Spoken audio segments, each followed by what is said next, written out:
Wonderful. Good afternoon and welcome to our Pitt Family Webinar series on navigating news and media with my colleagues Kevin and Greg, who I'm sure will introduce themselves a bit more in just a moment. We'll spend some time together today. If you are watching live, the Q&A is open. The chat is not open, but the Q&A is open. I will be able to answer some of those questions behind the scenes or push them for Greg and Kevin to answer live. So feel free to use the Q&A. And we will get started. I'm going to turn the virtual stage over to the two of you. Thank you, Summer. I'll start. My name is Greg Weston. I'm General Manager of WPTS FM, the student-run radio station here at Pitt. I have been in that role for over 21 years now, and I've had a career before that for many years in radio, in the news, talk, sports world primarily, which is incredible because I'm only 28. But yeah, so we're happy to be here. I know this is a little bit of an offbeat topic as far as most of the webinars. Summer designs are more geared towards services that Pitt offers, but this is an important topic because especially in the college years, young people are dealing with a lot of different news and information coming at them. And it's really important to understand and have the tools to navigate that, tell fact from fiction, etc.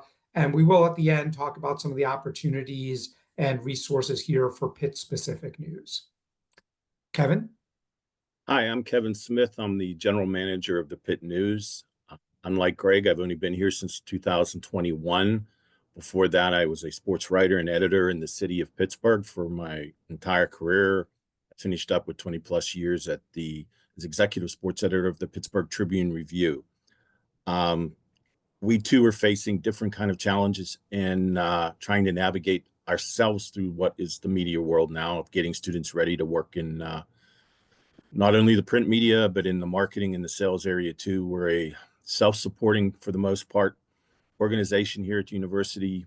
We sell ads, we take donations, and we do get some money from the university that we appreciate greatly. But yeah, it is an interesting time for media, and I think this is a topic that hits at home with a lot of people, and especially if you have college-age children, with the news and rules and how they are changing across the country.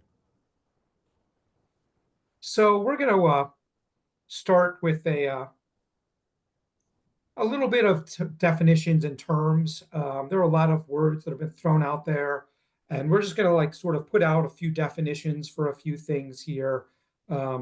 Fake news, which now has almost become a parody of itself, but it started off, getting prominent with Donald Trump in 2016, using that term a lot. But there are some really important terms, misinformation and disinformation. There's a lot of both going around, the difference being misinformation being basically just information that's wrong for whatever reason, whereas disinformation has a little more intentionality behind it, where people are putting out things to serve their own interest, deliberately trying to mislead. So that's a little bit of a definition. Yellow journalism. I mean, Kevin, you're the newspaper guy. This is an old newspaper term, or if you want to handle some of that. Yeah, yellow journalism is a rather old term when it comes to journalism, but it's really trying to sensationalize something that may have been a political opponent, something that's against them. It usually comes very close to libel, slander in the definitions of really hitting a group or an idea or a person with a specific an idea of what they've done wrong or what people think they've done wrong. And then you have maybe the little more modern equivalent of that, in the social media and internet world, you have clickbait.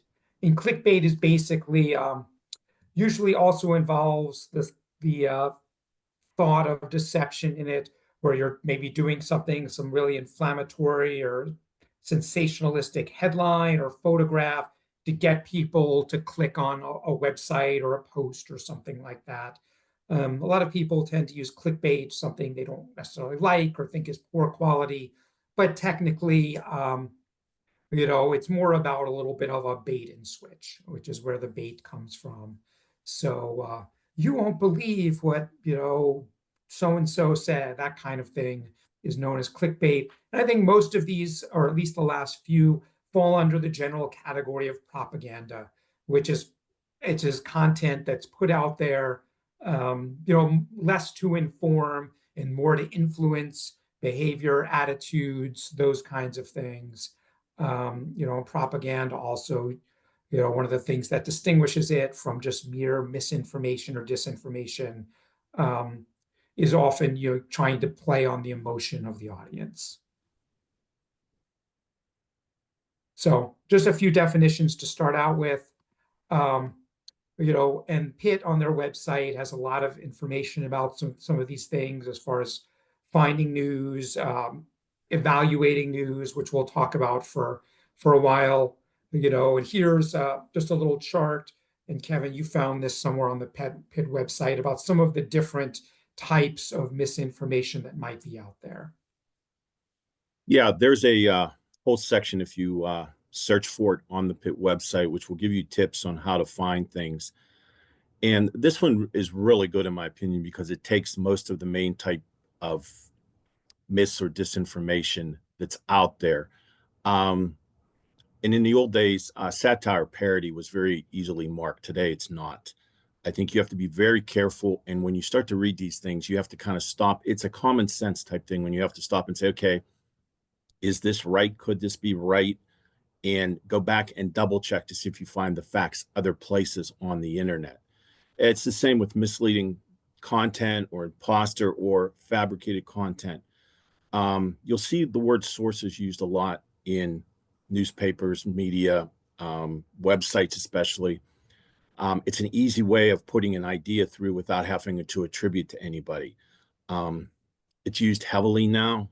Most times it's without really good sources. And when you have sources in a story, I always tell everyone to make sure you go back and double check that you see it somewhere else. I mean, and that's the key when you read. I think if you look at one of in the slide beforehand, when we talked about clickbait and so forth, that's where you'll see a lot of the misleading content. What they're trying to do is draw you into the story with a headline that you normally wouldn't click on. And almost all of these here will do that because they are trying to get you into a place where you haven't been, or they're trying to just grab cheap clicks so they can up their advertising rate. And so, Kevin, when you're talking about sources, are you talking more about anonymous sources? Yes, I'm sorry. Yes, when you read a story, I worked in the newspapers for a lot of years. Our rule most of the time was two sources, unless that source who gave it to you was impeccable and you had used it before and you knew it was a really, really good source. The problem has become now is everybody wants to become first. They don't always worry about being right, but they take, oh, hey, somebody said this about that. Hey, we got it first. Let's throw it up. And that used to be was a way to kill your website or kill your credibility within the organization you worked at. People are much more forgiving about that now. And it's nothing for people to throw up one thing and then an hour later saying, oh, now, you know what? Sorry, we were wrong. Our source now tells us this isn't going to happen. Well, it probably wasn't going to happen in the first place. So you kind of need to learn where you get your news from and watch the person who write it, watch the organization who does it. And you'll realize, I mean, when you get a network, most of the times the sources are pretty good. I mean, places like the New York Times, Washington Post, they have rules as well as everybody else, and they are plugged in. If you see a website called Joe's website and he's telling you the taxes are going to go up 100 times more than what they are this year, the chances Joe's just a little ticked at the whatever school district he lives in. And so you have to kind of take all this with a grain of salt and look for sources. The best thing you can do if you're looking for credibility is to find a report that has somebody quoted on what they've said. It's difficult now, but if you take some time, Google is your friend in these things. Take the lead, Google it, see where else it comes up. If it's only on one site, do it a couple times till you see it somewhere else. If you only see it on one site, you really kind of have to stop and say, is this true? So looking at the chart, I would say, in my opinion, looking left to right on my screen, it kind of goes from possibly the more benign to the more serious. Satire, parody, I think we would agree, most of us, that that's great. That's a big part of a functioning democracy, being able to, make fun of your leaders without fear of repercussion. As Kevin brought up earlier, when it's maybe not labeled as such or presented as real news, that's problematic. But at heart, it can be a very positive thing. But as you move right, once you start looking at impersonating sources, manipulating content, and then at an extreme, just fabricating it entirely, those are all pretty dangerous things. I agree, Greg. So, I mean, I'm sorry. Go ahead. No, I apologize. no, no, go ahead, Kevin. No, I was just going to say the one thing, the last slide was manipulating content. And I think that's where you really have to watch when you get into heavy things in sports. A lot of that is trades, player movement.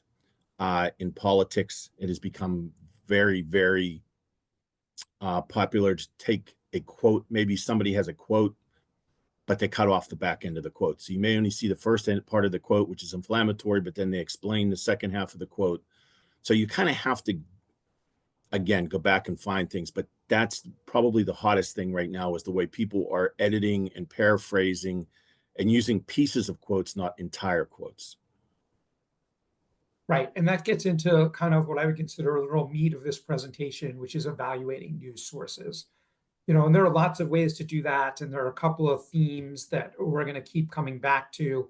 One of the things that Pitt refers to in their section of their website that Kevin talked about earlier, they really refer back to a guy named Michael Caulfield, who's done a lot of work in this area. I believe he's at Washington State University. And he talks about the four moves. Pitt links to this concept of the four moves to kind of get at the truth of a website or, a claim online in particular. And that's first, look at who wrote it, what the previous work was, what they've done in the past. But then, like Kevin talked about it, is really look to see where it's coming from. The term he uses, going upstream. On social media, on the web, which is where a lot of us and certainly most of our students are getting information these days, they're usually taking it from somewhere else. So go and find what the original source was, find that context, etc., and then read laterally. One of the positive things about things like social media or the web is that they're usually or places with comments, and they refer to themselves a lot. So you almost have a whole network there. So look across at the networks. Are people in comments saying, "Oh, this isn't true, and here's why"? Are other news sources reporting back to this, or other websites saying, "Hey, this is dubious," or are they saying, "Oh, this is a great, this is really legitimate news"? That's what the read laterally part means. And then kind of circle back a little bit. If you're still a little unsure, you've learned a little bit by going upstream, read laterally, and then start the process again to evaluate this piece of information you've been given, this article. Yeah, I agree with Greg. I think that one of the best things you can do is find credible places for your news, things where you consistently get what's correct. It may not what you agree with. It may not be your politics. It may not be what you believe with in a lot of things, but you need to go to where hard news and news that's going to affect your students here or other places where they're correct. And if you're not sure, or if it's something very controversial, look to the Pitt website, Google the terms that are being used. There's a term now in journalism called aggregation. And aggregation is what a lot of websites do when they kind of scroll around. They find stories that might be 15, 20 inches long, and they cut it down to 3 or 4 inches. Well, in that 3 or 4 inches, it loses a lot of depth and quality. You kind of just get a headline out of it.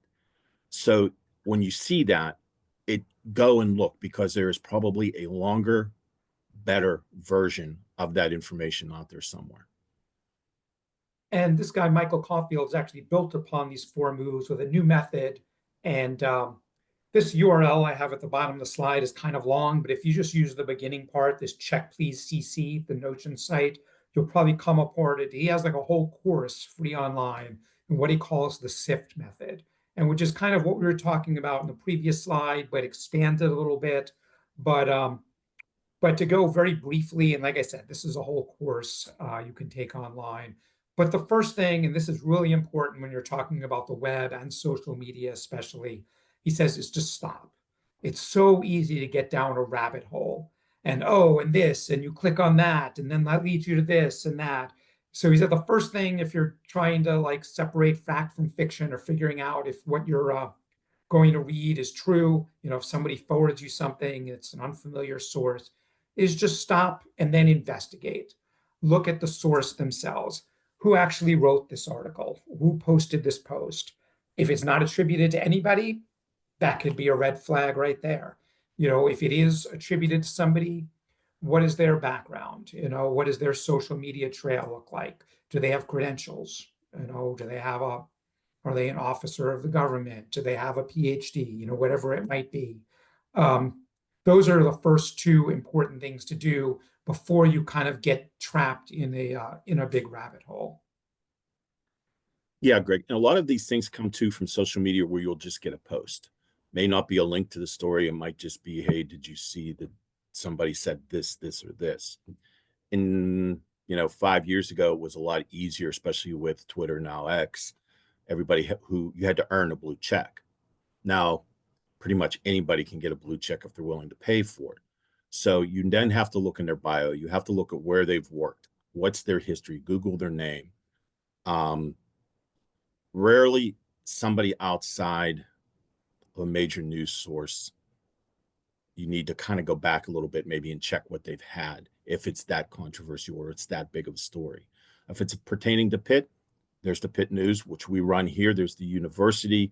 There's two major papers in the city. There are several places you can go to try to get context or credibility to what you're reading on there. And that's really the key. You've got to be able to trust and do that. I use the words common sense a lot because that's what it is. It's kind of like when you're buying a car and somebody advertises it for $10. If it looks too good or it looks too controversial, it probably is. So it needs to get through the test of what they're telling you through. Yeah, and that's a great segue just to F, which is find better coverage.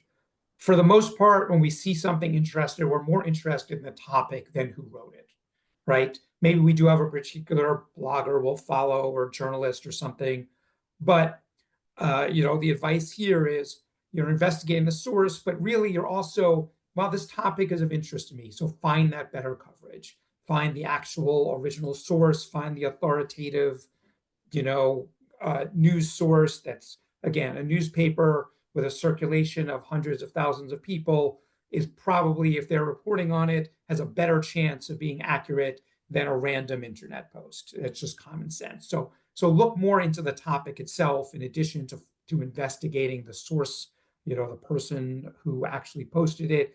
And then for T, again, trace back to the original context. Look and see, is there more to this? Is this been, is this a snip of a larger thing? This thing that might seem really weird or, damning of a particular person or thing, there's probably more to it. So go back and find that, and you'll see that word keeps getting repeated over and over, context. For social media, there's also, very similar steps for evaluating social media in particular. Of all places, Children's Hospital of Philadelphia has a lot of good information on evaluating social media. But one of the things they would advise is first, if it's a social media article, like what's the headline like? Is it something that seems designed to like rile you up, or is it designed to inflame? Or is it designed to simply inform? That will give you a sense of the motivation of the poster. Who wrote it? Again, what are their credentials? Or do they have, a trail of, journalism, investigation, things like that? Or are they just kind of a random person who's bought a blue check mark? What is their source? Social media, not usually breaking stories directly, especially, it's might be from a newspaper, from another source. They might use an unnamed source. We see that all the time. Source within the administration says this. There's a trade. I have it from 3 NBA sources.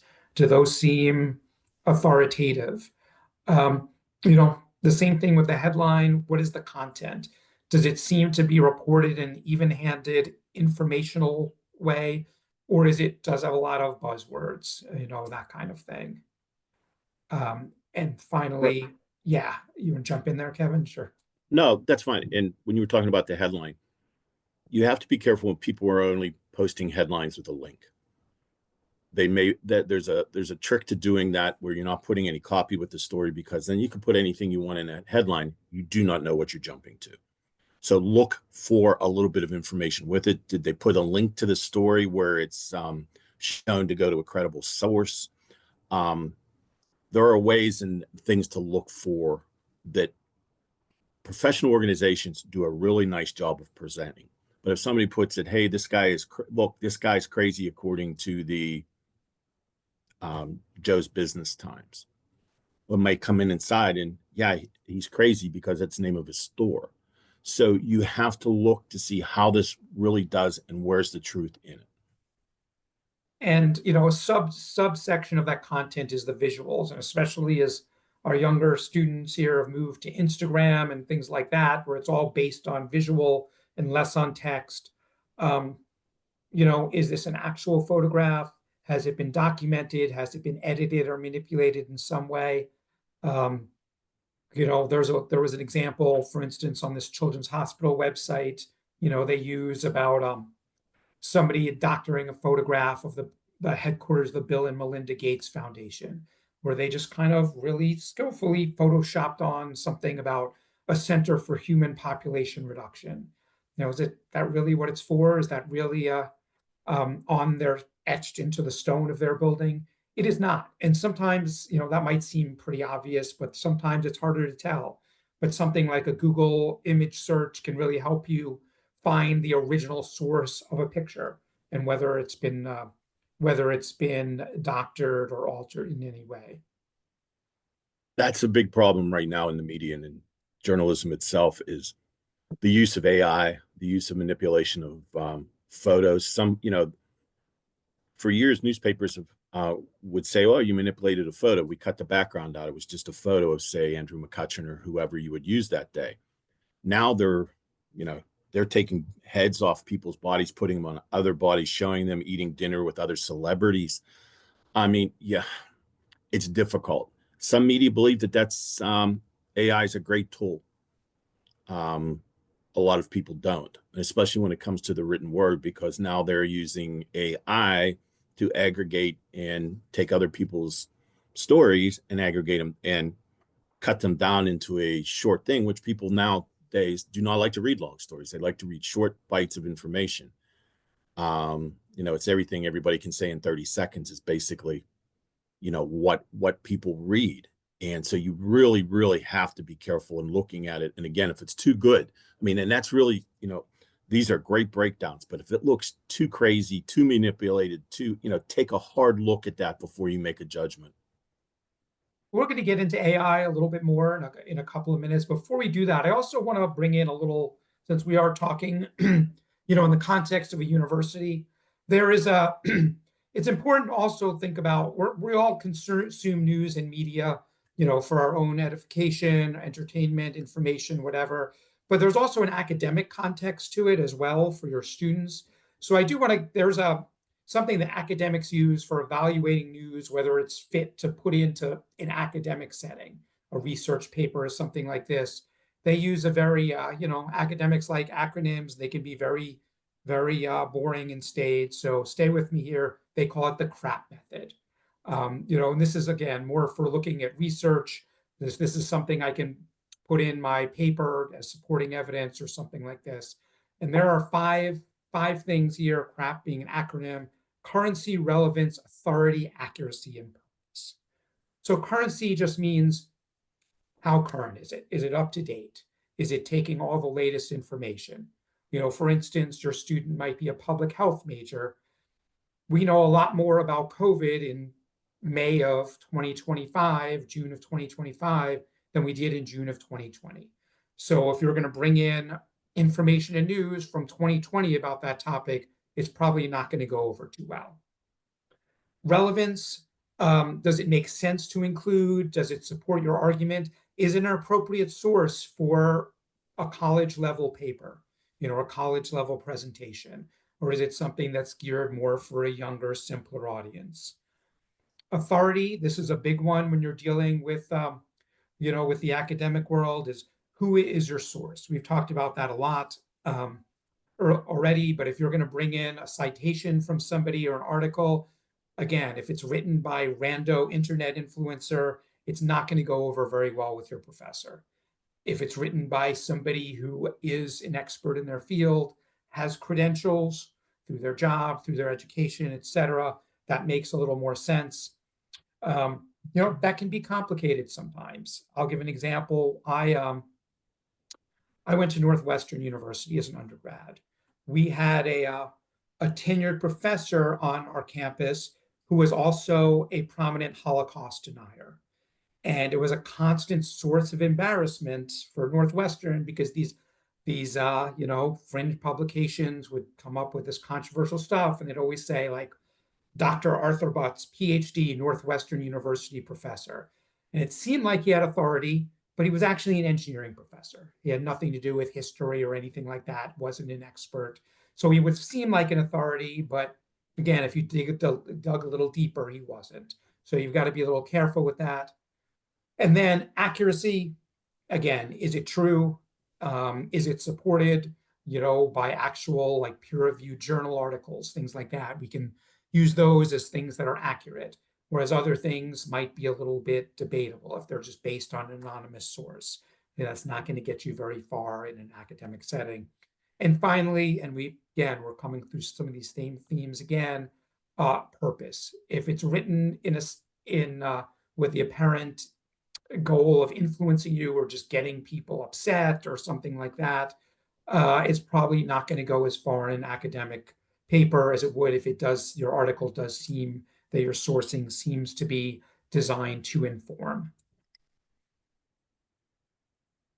That's true. And I think too, when you're writing things, we used to say, we had a saying when I worked in Pittsburgh was, when in doubt, leave it out. And I think that's it's really should work through in your students as well, because if you're not sure of the source, if you're not sure when it was published, you shouldn't run it. And it's the same with the mainstream media. And Greg mentioned earlier, some things change daily, some things change hourly. So when you're dealing with current events, you really have to make sure you double check how you do that, because a lot of times, even if you go back and look at Google, it doesn't come in by date. So you really have to look at the date that it runs. Yeah. So again, this method is a lot of times this is kind of how academics will use for evaluating whether something should go in a research paper, but also very similar to generally evaluating news and information. We touched on AI, just a few basic tips for spotting AI. With writing, AI is getting better and better, but still they'll sometimes throw in just something that's just weird or doesn't make any sense, something that maybe a human wouldn't come up with. That's a red flag, even if it's just one sentence in an otherwise coherent paper or article. AI is also known for jumping in different types of tones or styles within the course of an article or paragraph. It can also kind of rely on buzzwords and things like that. So if you're seeing a ton of different buzzwords, that might be a signal that you're using AI. The other thing, as good as AI has gotten in a lot of ways, as far as creating sentences and sounding a little more human, it often doesn't do as well with an overall context or theme. So if there's just a whole bunch of facts, but there's not a general through line, a context, a theme to the whole thing, that could be a hint that AI is being used. And if it's giving citations, AI is known for hallucinating, and sometimes it will give reference to something, in some cases, that doesn't even exist. Okay, here, I got this out of this book, and it's okay. Actually, this book isn't even a thing by this author. Or it's missing citations entirely.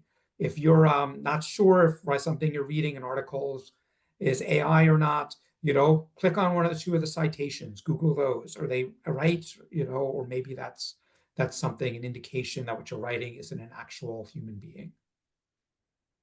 Yeah, there's another trick too that we used to use for plagiarism a lot that really works well for AI is if you see a paragraph that just looks like it doesn't make sense, it just sticks out, highlight it, dump it into Google and hit search. It will come back and tell you, one, did they plagiarize it? Two, this is wrong. It will help you break down and analyze. The other way is Greg mentioned a little bit too, was the depth and the context of what you're looking at. A good reporter who's writing on tough topics will give depth to the story. He will just not say one person said this, one person said this, this is what the outcome was. There will be some transitions. There will be some history to the story. There will be some background explaining why they got there. And those are the things you miss going to a short AI type story. And in addition to writing, certainly there's plenty of AI photos and videos out there. And again, for photos, they've gotten pretty good, but there are still a couple of tells you can usually use. Whereas the actual main photograph might look fine, a lot of times the little details will be kind of off. Things like the face might look fine, but the teeth look unnatural. Fingers, things like that are a little harder to produce the detail of. There was a photograph that came out not too long ago of the recently deceased Pope, and he was walking around carrying a coffee cup. And that was AI generated photo. And you could see, if you look closely, his fingers didn't really wrap around the handle of the coffee cup. Everything else looked totally normal. By the same token, often, the foreground might look great, might look totally natural. The background might be a little distorted, a little fuzzy around the edges, or just the perspective being wrong.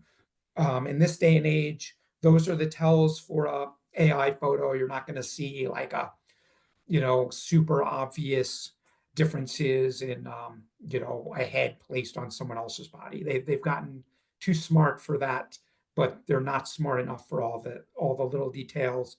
Similarly, if you're talking about a video, if there's a lot of movement, it might look herky-jerky. AI is getting better and better, but isn't quite great at replicating human motion.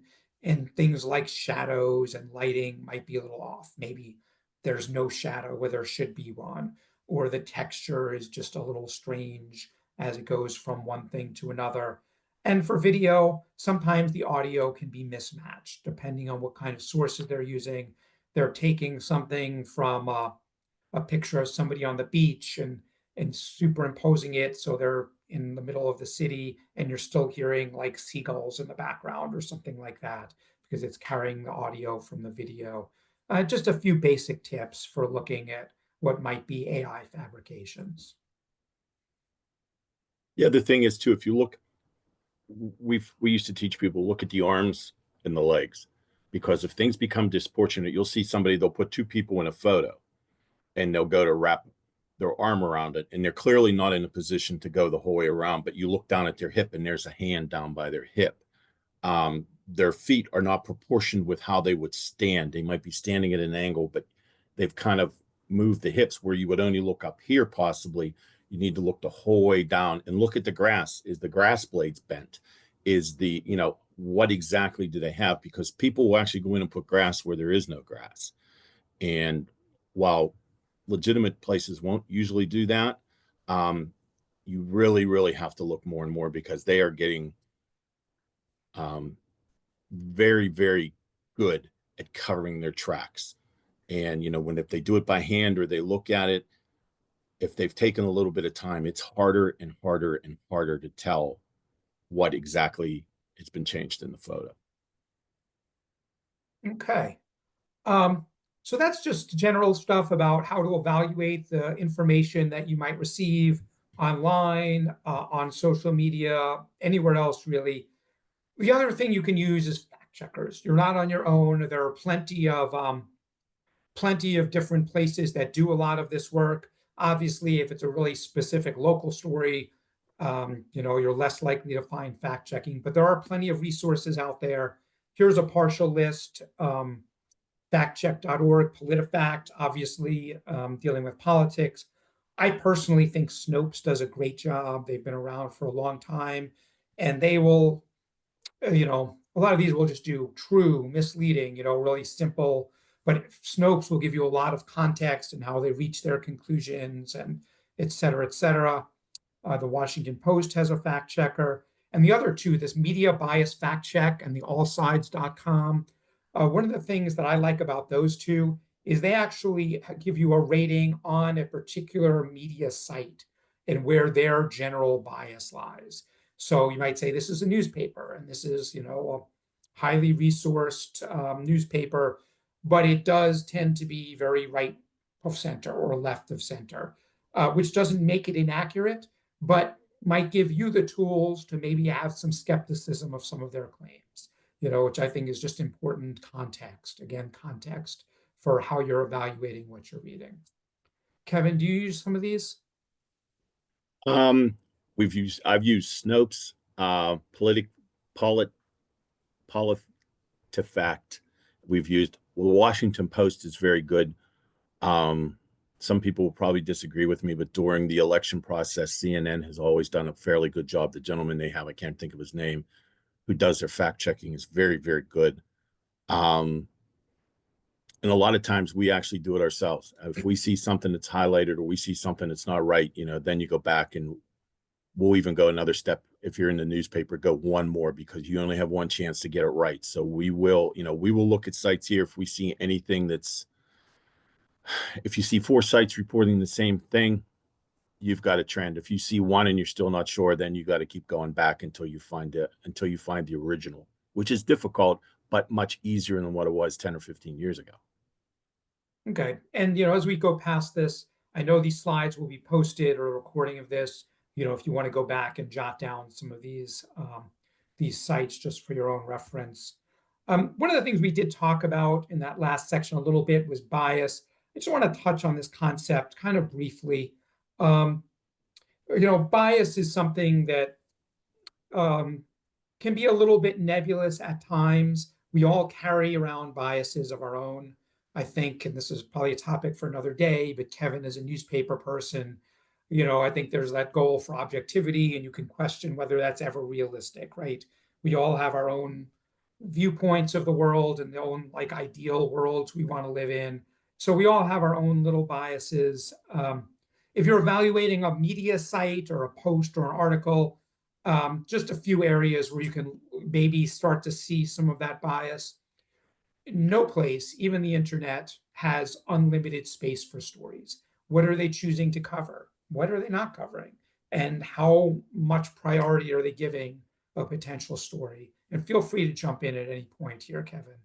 I think with bias too, it starts depending on who owns, if it's a newspaper, who owns the newspaper, who owns the media company it's providing the website. Is that person liberal? Is he conservative? Is he libertarian? That will go a long way in determining how things are placed. It's the goal of all editors to try to be as fair as you can. But the bottom line is there is way more bias now in coverage than there was, say, 20, 25 years ago. It just can't. I mean, you never really saw a conservative network or a liberal network or midstream network 20 years ago. Now they're commonplace. So is there bias there? Yeah. And I think people tend to go to where their bias lies. But at the same time, it pays dividends to go and see the other side because, there's, the old cliche, there's 2 sides to every story, and there are. And sometimes stories that also appear to be biased, but if you have a presidential candidate, for example, in town, that day he may be it's a slow news day, he's a centerpiece, he's the main story you have on your A1. The next day there may have been a mass casualty event, there may be something else, he's not there, and people say, well, look, you put him here and you put him there. But news is relevant on the day, and you don't know how that'll change, and you don't know, so that doesn't always go into how you do those things. And I think when it comes to bias, you have to stop, look, read, and almost go back to the other steps we did. Go back and take a look, see what's there, see what other people are saying, and then make up your own mind. And the more facts you can get, the more information you get, the more chance you have of coming to maybe a middle of the road type decision, or you can see more of what you think is right or they're saying is right is wrong. Bias is tough, as we have found for God knows how many hundreds of years in here in the United States. But it's there, and it plays more today because there are so many sites that are just dedicated to one point of view. But I'll also amplify what Kevin said.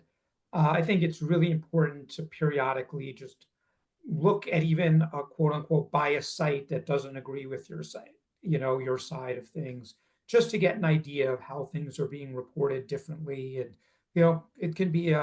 it can be pretty eye-opening. I think we've all heard the term media echo chamber. And one of the things that social media has allowed us to do is to winnow down who gets through to us. And so I think there's a lot of information that, people are genuinely unaware of because they go to sources that conform to their worldview and they don't really ever let anything else go through. And I think that's leads to a lot of negative consequences and polarization in our society when it's hard to even understand what somebody who disagrees with you thinks if you never hear, their side of the story. But other places to look for bias headlines, are they down the middle, just kind of describing what the article says, or are they leading you in a certain way? Photographs can be a really important but sometimes overlooked source of bias. What are they showing? What kind of photograph are they using? I remember first thinking about this when I was in college, and it was during the election where George H.W. Bush was facing Bill Clinton. And I won't mention the newspaper, but a newspaper near the election had pictures of both of them on the front page at rallies. And Bill Clinton was there and he was smiling. He was reaching out to shake somebody's hand, and the whole crowd was around him, and he was the center of attention. It was a really, really, I guess you would say flattering photograph. Whereas for the George Bush rally, they had something very different where he almost looked like he was kind of leaning back and had his hand up, and it almost looked like he was being overwhelmed by the crowd, and it really made him look the exact opposite of Clinton. I was like, wow, they consciously chose these two photographs, and that seems a little biased to me. There's certainly loaded words that can be used. A plan is neutral, a scheme has negative connotations, for instance. Sources, who are they using? If they are using sources, are they all from one side? Are they from right-wing think tanks and not left-wing think tanks? Things like that. And one thing as more of a broadcast media person that I really believe is something is follow-up questions, especially if you're talking about the live interview situation. There's a reason why so many politicians now only do interviews for with quote unquote friendly news outlets, is because they won't be challenged. So the initial question from MSNBC or Fox News might be the same. But then when you're in a quote unquote unfriendly media outlet, or you would say maybe a journalistically sound one, if you're making your claims and then they're a little more, maybe not supportable, a friendly media outlet might not push you on that. They'll just kind of let you say your piece and then move on. Whereas a different media outlet might challenge you. So that's another thing. Look at what kind of follow-up questions are asked in interviews in broadcasting. It's the same in newspapers, Greg. The good ones know how to keep going. They don't take a no answer. If they believe an answer is yes, but you get a no answer, you need to keep asking questions to continue on. And the thing is, you will get readers know when a lot of times those questions should be asked. So we always, well, they said no, and we would tell the reporter, did you follow up? No. Well, those people want to know whether you followed up. They want to know why was it no? That's why a lot of we teach the reporters here, don't ask yes and no questions. You want to ask a question in a form so you get a good response from it, or at least something that has to be thought, or, you know, a no comment, which is, you know, bad. But, you know, it's true. You want to get as much information there because it makes the story credible, makes the reporter credible, be it in print or be it in radio. Okay, so let's turn this around and bring it a little more local. I'm sure all of you as Pitt families are looking for as much information as from Pitt as you can get. Pitt has a number of official news sources.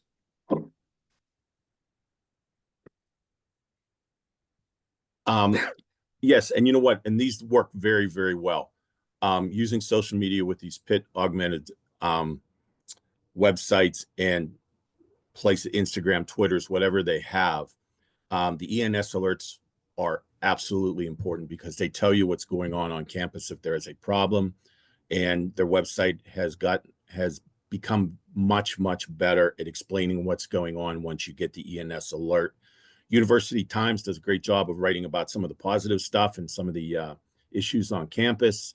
And the news releases are really important because they tell you what's going on or what might be coming up, or if there's a problem, they will issue statements. Now, those all are official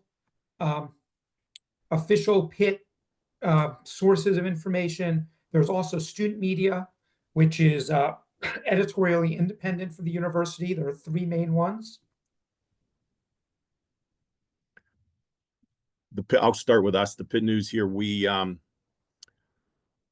3.5 professional people here. We train the students. We help them sell ads. We help them do marketing campaigns. We do not interfere with the content. Our job here is to educate them on how to do it better, but they come up and run their content, and we try to do the best job we can of getting them training and helping them when they need help.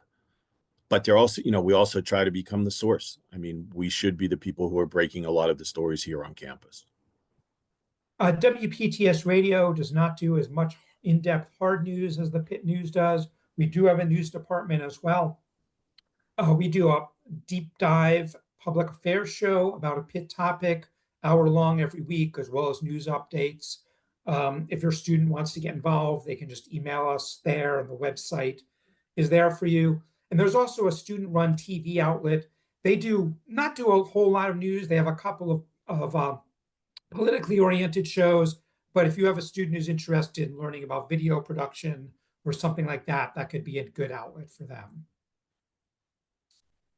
We also do a tremendous amount of video now. I mean, with our social media and everything. So, you know, there are places here to get really good marketing journalism and video type experience, and if you just want to be a regular journalist, knowing video, knowing social media, knowing as much audio as you can do now helps greatly because there's so many platforms you have to be versed in. Okay, so before we wrap, we did want to open the floor for questions. I don't know if we've seen anything in the Q&A, Summer. No, nothing in the Q&A. But I learned so much. And I talk to you two all the time. Yeah, I think we did throw a lot of information out there, but this is recorded. You can go back and digest it. You know, I do hope some of you will share some of this with your students. I think it is really important moving forward, you know, generationally moving forward, that students who maybe grew up in the area, in the era of social media, do maybe get nudged to look for things at a little more depth as they grow on and become consumers of, you know, and ultimately voters and, you know, ruling things in the coming years. Greg, we did have a question that I just pushed to answer live in the Q&A, which is UPT versus Pitt to the point, question mark. Okay, so that's a great question. Yeah, Pitt to the point is distinct from UPTV. Pitt to the point is something that comes out of a class. It's actually an academic program in the Film and Media Studies department. It's funny, the person in charge of that is also named Kevin Smith, but not the Kevin Smith on this chat. So they produce a weekly show that airs online and on local TV in Pittsburgh.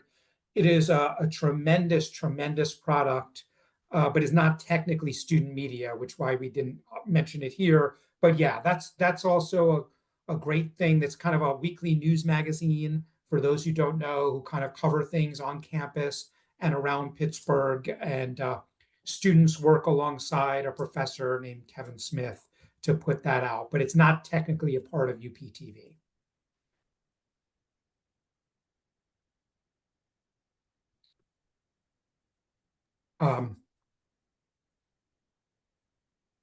So hopefully that answered that question. But yeah, Pitt to the Point, that's basically available to students who are in the broadcasting program.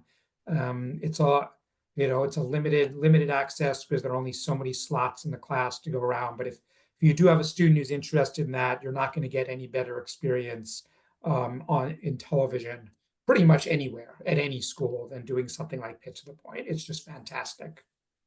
They use the facilities up at the Pitt that they use for the athletics too. It's a really slick product that if students get involved with, looks really good on your resume, looks really good as an experience package for having done this.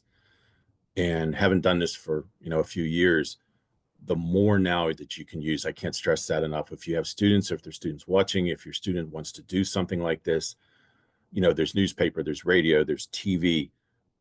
Get involved. Don't just try to do one, maybe take a semester on newsprint or a semester in the radio. Try to get some different things and have some different skill sets that you can use going forward when you're trying to be hired. The more you offer, the better your chances of getting hired when you get out.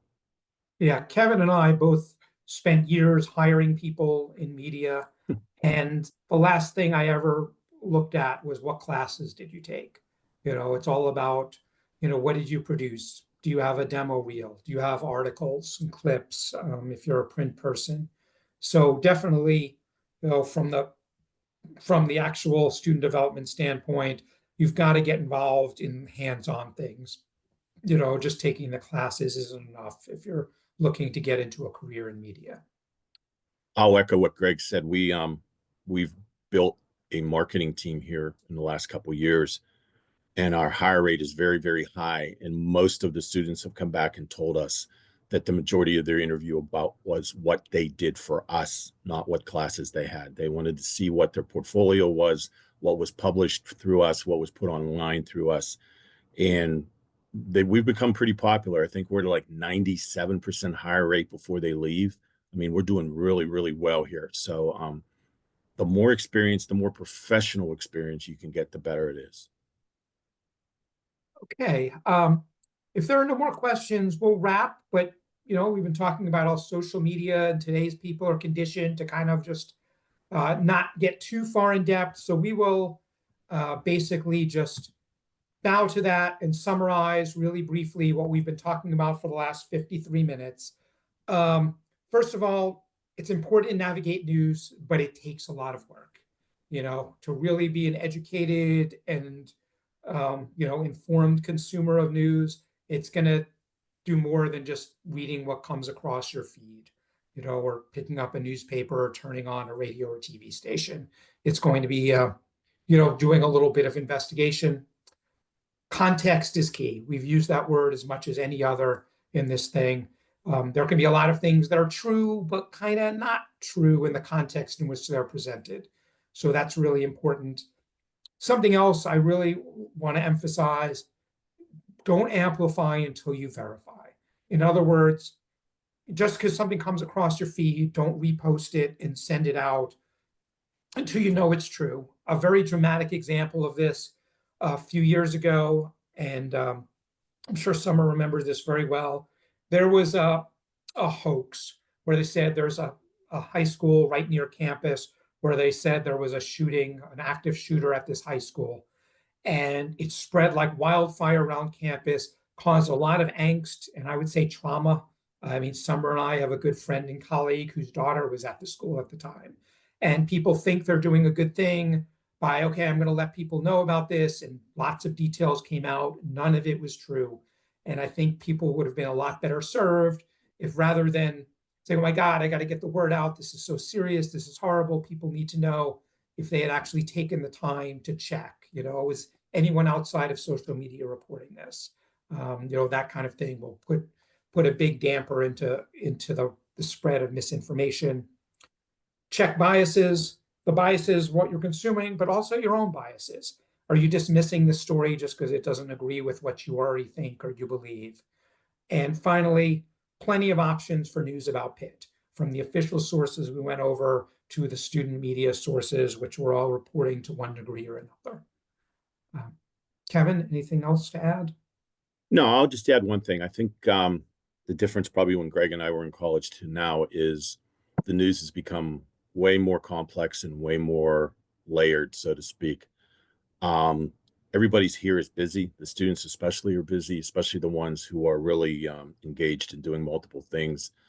But remind them to take a look and stay with the news. I think in the world, the way it changes in 15 minutes now, and that take some time and learn where to go, where to find things, and try to stay up on the news the best you can. Okay, well, I think that's all we have then. So Summer, we'll turn it over to you to wrap up. Yes, thank you so much. That was wonderful. A reminder that if you missed any of it, or you want to definitely amplify this message from Kevin and Greg, you can find our all of our webinars recorded on the Pitt Student Affairs YouTube page. It's as easily as just Googling Pitt Student Affairs YouTube channel, and you'll see all of our webinars there. Thank you both for spending your lunchtime with us, and have a great sunny in Pittsburgh day.